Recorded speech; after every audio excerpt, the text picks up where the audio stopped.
Monsieur Eric Bazin, bonjour. Bonjour. Vous êtes le fondateur du Lab, le Land of African Business. Alors, c'est quoi ce groupe?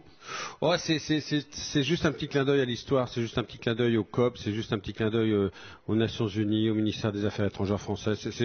Et à la fois, on a le parrainage d'Emmanuel Macron et on est très heureux, le ministre de l'économie et du numérique en France. En fait, c'est un clin d'œil juste pour dire que l'Afrique a le droit à exister. Elle existe à la COP 21, elle n'existait pas à la COP 15 à Copenhague.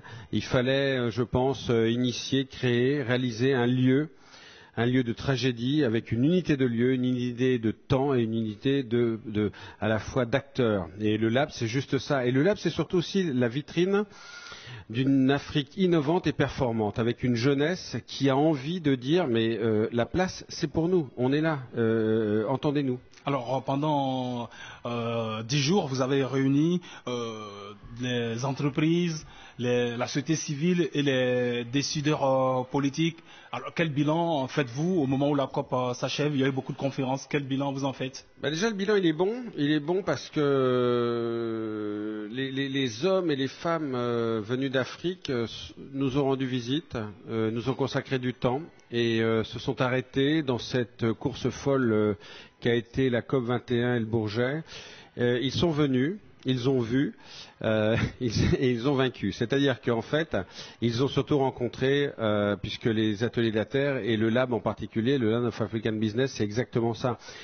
C'est réunir et permettre une mutualisation de bonnes pratiques, permettre aussi que des gens qui peut-être se rencontreront, peu importe la déclinaison de grammaire et de temps, mais c'est surtout qu'on a fait accélérer les choses. C'est-à-dire que les ONG, la société civile, les jeunes entreprises, les start-up africaines se sont coltinées et se sont permises chacune et chacun de proposer et de suggérer des solutions à des grands groupes du CAC 40 français, également aussi à des grands groupes africains et surtout à des délégations africaines qui sont venues au Bourget pour exprimer des recommandations, pour exprimer juste une considération. Et je pense que le Lab, ne serait-ce que dans cette modeste ambition, a réussi.